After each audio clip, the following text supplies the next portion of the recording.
قسە لە سەر دەرچوونی ژمارە 24 گۆڤاری شار باژێر دەکەم کا گۆڤارێکی ڕۆناکبیری گشتی سربەخۆی وەرزیە و تایدا چەندین بابەتی گرنگ چەندین بابەتی ڕۆشنبیری و فەرهەنگی و کللتوری تیادا باس کراوە.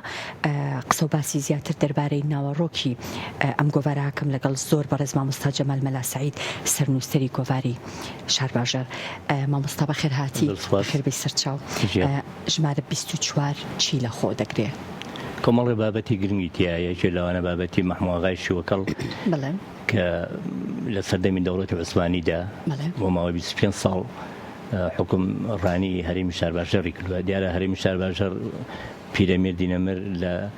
بە ناوچەی شار باژێر وەسف کردەوەکو هەرێمی شار باژێر. لەبەرەوەی ئێمە ژوامان نووسیوە کە مەحموواغای شیوەکەڵ لە ساڵی 1830 بۆ 1865 حکومڕانی هەرێمی شار باژێر بووە لە سەردەمی دەوڵەتی عوسمانیدا. دیارە بە خۆی قەڵم ڕێوەکەشی زۆر فراوان بووە. قەڵم ڕێوەی مەحموواغای شیوەکەڵ کە حکومڕانی تیا کردووە لە چەمچەماڵەوە تاکو و بانە تاکو و پێنجێن و قەڵازێ ئەم ناوچە فراوانە، بەڵام مرکزەکەی لە شیوەکەڵ بووە. بەڵێ هەر لە با بڵێن دەرچوونی ژمارەیەکی ئەم گۆڤارەوە هەر جارەی چەند بابەتێکی گرنگ وەکو ئێستا چۆن لە بەرگی سەرەتایی با بڵێن گۆڤارەکەدا باز لە دوو بابەتی زۆر گرنگی ناو گۆڤارەکە کراوە هەر بەم شێوەیە هاتووە؟ بەڵێ ئێمە لە ژمارە یەکەوە 5/2007 بابەتی زۆر گرنگی تایە، بەڵام دوو بابەت خراونەتە سەر بەرگی وەکو دوو بابەتی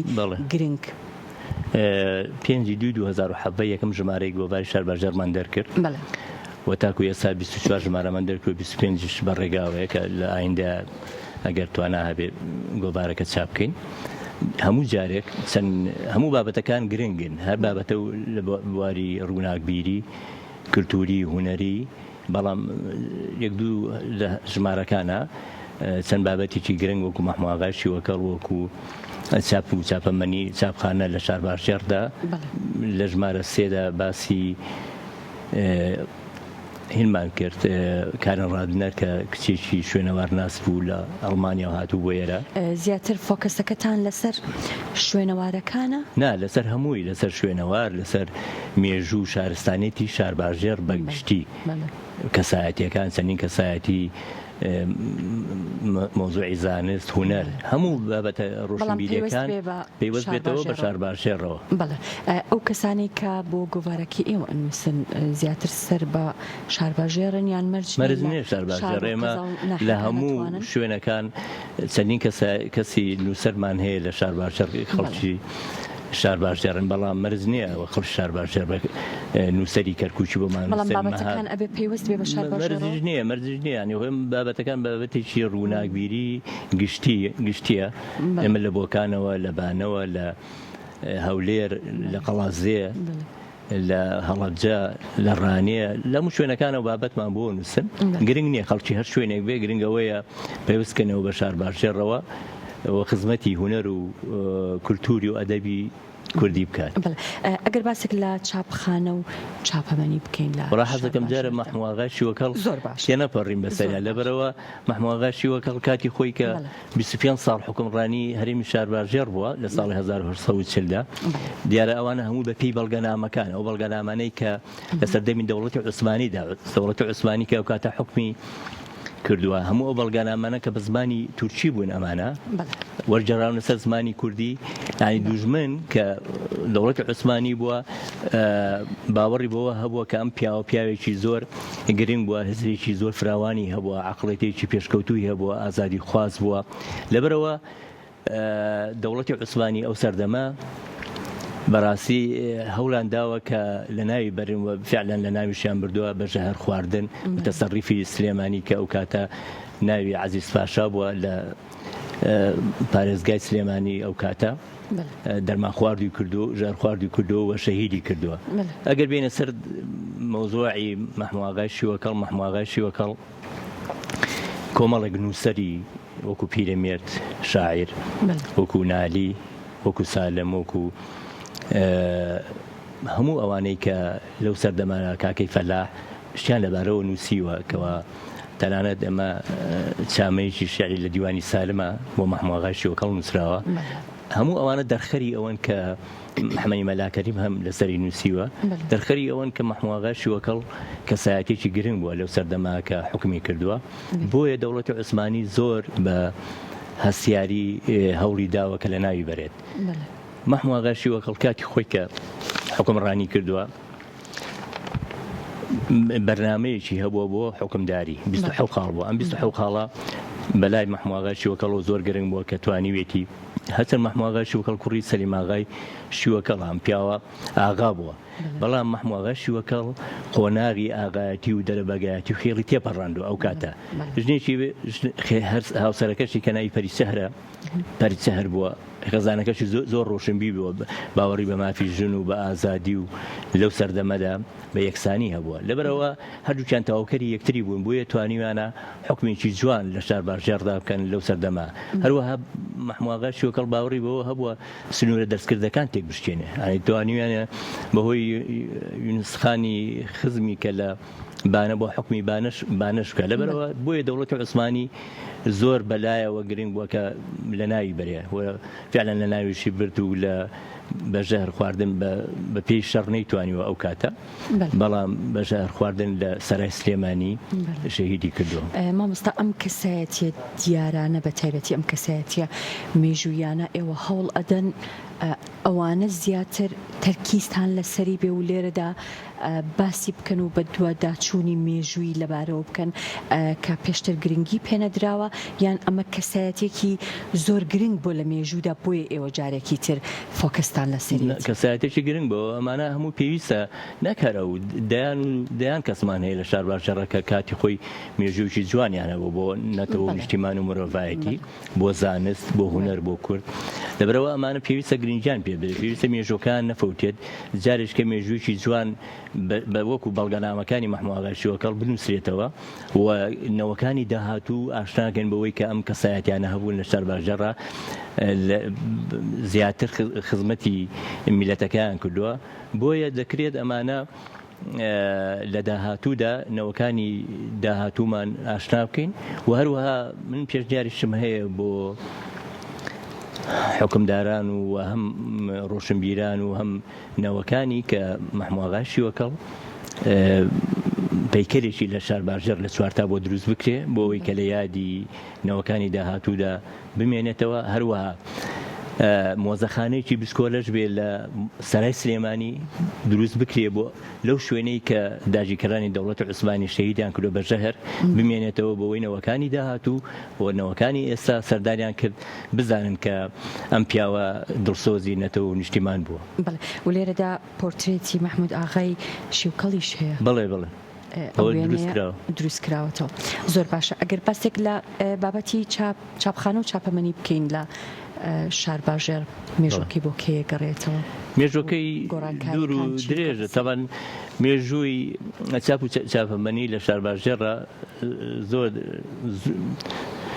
مێژووشی دێرینە لە ساڵی 1940دا بۆ یەکەم جار چاپخانەیەک لە سەیتەک دروست دەکرێت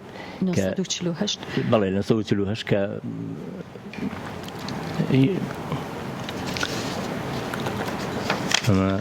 مامۆستا هەموو ئەم زانیاریانی کە بەڕێزت باسێکی لێرەدا هەیە؟ بەڵێ هەمووی لە ساڵی 1940دا چاپخانەی نیشتیمان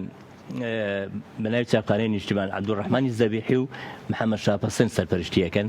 لە سەرپەرشتیەکەی شێخ لەتیفی حەفید دایمەزراندووە بەیاننامە و دەژماری گۆڤاری نیشتیمانی پێچاپ کراوە ئەو سەردەما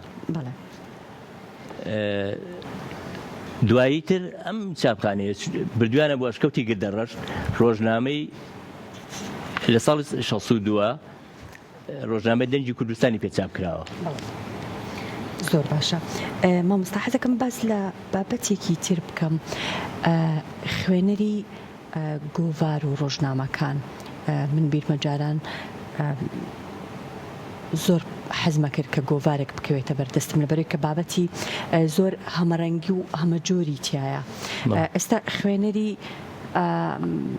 گۆڤارەکان هەیە؟ هەیە بەس وەکو پێویست نییە ینی خەڵک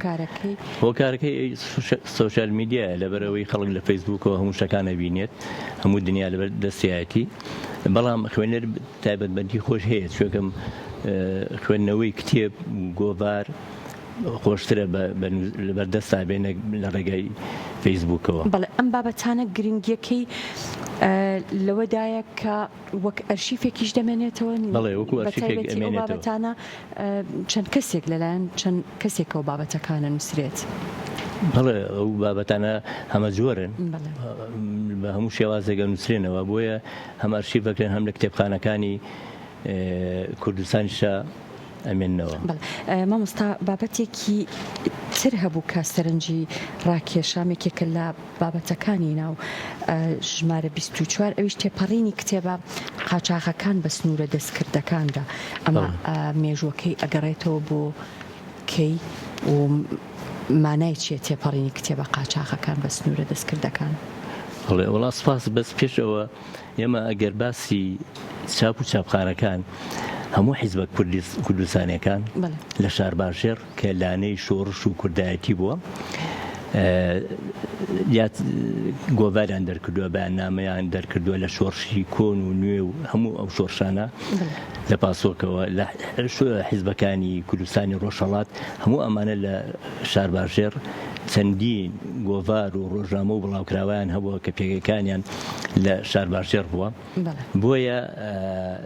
شار باشێر ناوچەیەک بووە ینی هەرێمێ بووە کە شوێنی کوردایەتی و شوێنی ئەوە بووە کە هەموو حیزبە سیاسیەکان ڕۆژهەڵات باکوور کوردستانی خۆم باشوور خۆمان هەم ڕۆژنامەیان کردووە هەم بڵاوکراوە و گۆڤاریان هەبووە و هەم لەوێ خەبات و تێکۆشانی خۆیان لە شار باشێر ڕاکردووە. بەڵێ هیچ کام لەو دەستنووسانەی ئەو سەردەمانە ماوەتەوە؟ بەڵێ هەمووی بەرجی کتێبەکان گۆڤارەکان هەیە لەوێ ئەگەر سەیری کەیت لە شار باشێرە گۆڤارەکانی جگە لە گۆڤار و ڕۆژنامە حیزبیەکان سەرنجین گۆڤاری تر هەبووە لە شار باشێرە گۆڤاری کوڕەداوێ هەبووە گۆڤاری شینکایەتی هەبووە گۆڤاری قوتابخانەی سیتەک هەبووە گۆڤاری قوتابخانەی گورگەدەر هەبووە. هیچ کات هەبوو بۆ با بڵێن بە دوواداچوونی بابەتێک ئێوە بگەڕێنەوە سەر ئەو بابەتانەی کە لەو گۆڤارانەدا هەبوون و لە سەریان نووسراوە ئاماژیان پێکراوە؟ بۆ نمونە بابەتێکە لەم سەردەمەیە ویستی بێتان بە دوواداچوونی لەسەر بکەن گەڕا بێتنەوە بۆ ژمارەکانی ئەو با بڵێن ئەو ئەگەر پێویستی کرد بێگومانە بێ بگەڕێتەوە بۆ ئەو ئێمە هەموو شتەکان لەسەر بەڵگەنامەکەین ئەو بەڵگەنامانی کە لە بەردەستە یا بە دوواداچوونی بۆکەین کە بەڵگەنامەمان ئێساوەی مەحموود شیوەکەڵ تو بەڵگەنامەکان بەڵگەنامەی دەوڵەتی عوسمانین بە زمانی تورکی وەرچەراوتە سەر زمانی کوردی بۆیە ئەوە زۆر گرنگە. باسی عینەکە کرد ئەو کتێبانە بە قاچاق کە هاتوون لە سەردەمی هەشتاکانە دیارە کتێبەکان قاچاق بوون مەسەلەی کوردایەتی و کولتور و ئەدەب و ئەوانە زۆری لە ڕۆژهەڵاتی کوردستانەوە کە هاتوون چەندین کەس لە شار باشێرەوە کە بە قاچاق بە کۆڵ لە شار هێناوێنن بۆ سلێمانی و لە سلێمانیش چەندین کەس دەستگیر کراون لەسەرەوەی کە کتێبی قاچاقیان فرۆشتووە. بەڵێ ئەو بابەتە پێچەوانەشی هەبووە لە لێرەوە بە پێچەوانە بەڵێ لێرەشەوە هەر ڕۆشتووە بۆ ئەودیو لێرەشەوە بۆ ڕۆژهەڵات ڕۆشتووە لەوێشەوە هەر زیاتر بەڵام لەو کاتانی کە شۆڕش دەست پێکات دایمە ئەو کتێبانەی کە زۆر گرنگن و خەڵکیش لە ناو شار پێویستی بەوەی هەیە وەکو هاندەرێک بۆ شۆڕش و بۆ پاپشتی شۆڕش ئەو کتێب و گۆڤارانەی دەستکەوێت. بەڵێ مامۆستا گرنگترین ئەو بابەتانەی کە ئێوە زۆر گرنگی پێدەن لە گۆڤاری شار باشێر لە هەموو ژمارەکاندا چ بابەتێکە کە زۆر زیاتر جەختی لەسەرەکەن کە لەسەری بنووسێ و بڵاویش بکرێتەوە؟ مێژوو کولتور. بۆچی ئەم دوولایەنەیە؟ ئەم دوولایەنەتەوە مۆزوعی ئێمە مێژوو کولتور زۆر گرنگە بەنسبەت کوردەوە چۆکەم کورد لە چوار پارچەی کوردستان لە دەرەنجامی هەموو ئەو شۆڕشانەی کە کراوە ئەوەی کە هێشتوێتەوە مێژوو کولتورەکەی بووە سمانەکەی بووە فەرهەنگەکەی بووە لەبەرەوە مە زۆر گرنگە. زۆر ڕاستە دەستەکانت خۆش بێ مامۆستا. من یەک پێشنیارەکەم هەبوو ببوورە ئەگەر کاتم نابێت پێشنیارەکەم بۆ ئەم بابەتە لە هەموو گوندەکان لە هەموو شارۆچکەکان لە شار بنکەیەکی ڕۆشنبیری و کولتوری بکرێتەوە خۆی بۆ ڕۆشنبیری لە هەموو گوندەکاندا دووهەم خاڵیش بۆ ڕێزگرتن لە هەموو شەهیدانی کوردستان لە هەموو شار و شارۆچکە و گوندەکاندا پەیکەری دیواربەندی بۆ شەهیدان لە دەواازەی شار و گوندەکان گوند و ناوچەکانە دروست بکرێ بۆ مانەوەیان لەبەرەوەی ئەو هەموو وێنانەی کە لەسەر شەقامەکاندا ئەندرێ بۆ ئەو وێنانە لەوێ نەبێ بەڵکو لە دەواازەی شارەکانە لە دەواازەی گوندەکانە و ئەو بنکە ڕۆشنبیری و کولتوریش بۆ مانەوەی کولتور و ئەدەبی کوردستان بێت. پێشنیارێکی جوانە، دەستەکانت خۆش بێت.